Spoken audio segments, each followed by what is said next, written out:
আমার বোনরা শুনছে তো, বিবাহিত ভাইরা শুনছেন তো, তোমরা অবিবাহিতরা শুনছো তো? আমি তোমাদেরকে আজকে এমন এক গল্প শোনাচ্ছি গতকালের, যেটা তোমার সারা জীবনের শিক্ষণীয় হতে পারে। আর আজকের দিনে আমি বিলিভ করি, যদি আমি এরপর আর একটা বক্তব্য না দিই, একটা হাদিস, একটা আয়াত না বলে, যদি ওয়াখির দাওয়ানা আলহামদুলিল্লাহি রাব্বিল আলামিন বলে চলে যাই, আমার এখানে আসা সার্থক। যদি তোমরা বুঝতে পারো আমার কথা, তোমরা মনোযোগ দিয়ে শোনো।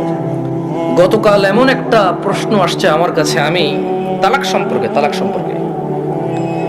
কথাটা মনোযোগ দিয়ে শুনবেন। এখানে অবিবাহিত কারা আছো? হাত তোলো তো, অবিবাহিত কারা আছো? ঠিক আছে। আরে হাসার কি, যে এই বাঙালি যেটাই কই এটা হাসে, কি দুনিয়াটা কৌতুক বানাবে। অবিবাহিত কে আছে এটা কি হাসার কিছু হয়ে গেল? কি মানে বুঝলাম না জিনিসটা।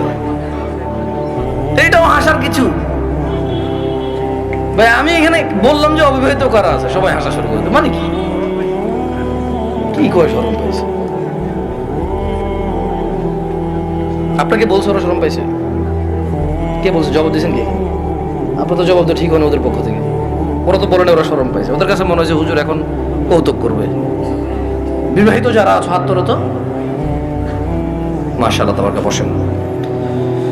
তো আমি তেমন কখনো ব্যক্তিগত বিষয়ে তেমন বলি না মাহফিলে, এটা আপনারা অনেকে হয়তো জানেন যারা আমাকে চেনেন।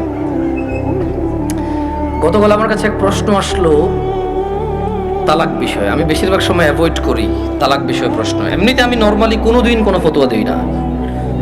যখন নতুন বাংলাদেশে আসছিলাম আমি সৌদি আরব থেকে, তো আরো অনেক ছোট ছিলাম, রক্ত অনেক গরম ছিল, তখন আমি বিদআত শিরক এগুলো নিয়ে প্রায় ফতোয়া দিতাম, আর অনেক ভেজাল লাগতো, সত্যি কথা। আল্লাহ আমাকে আশ্রয় দিয়েছে। পরে আমার ওস্তাদরা, বড়রা যারা আছে, তারা আমাকে বললো যে জামশেদ তুমি ফতোয়া দিও না, কোরআন সুন্নাহ থেকে মানুষকে তুমি আহ্বান করো, ভালোর দিকে ডাকো, মন্দর দিকে নিষেধ করো। আল্লাহ তোমাকে যতটুকু তৌফিক দিয়েছে।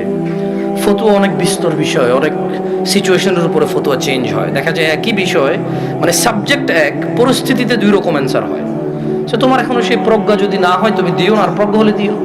তা আমি ওনাদের কথা চিন্তা করেছি যে আমার সেই প্রজ্ঞা হয়নি যে আমি দিব। কারণ এখানে হানাফিরা বলে যে একসাথে 3 তালাক দিলে হয়ে যায়, আর শাফি হাম্বলিরা বলে যে যতবারই তালাক দেয় একবার। এখন যারা হানাফি নিজেদেরকে বলে, ওনারাও কিছু দালাইল পেশ করে, আর যারা শাফি মালাকি আছে বা আহলে হাদিস সালাফি আছে, তারাও সূরা বাকারার মধ্যে যেমন তালাকু মাররাতান, তালাক 2 বার,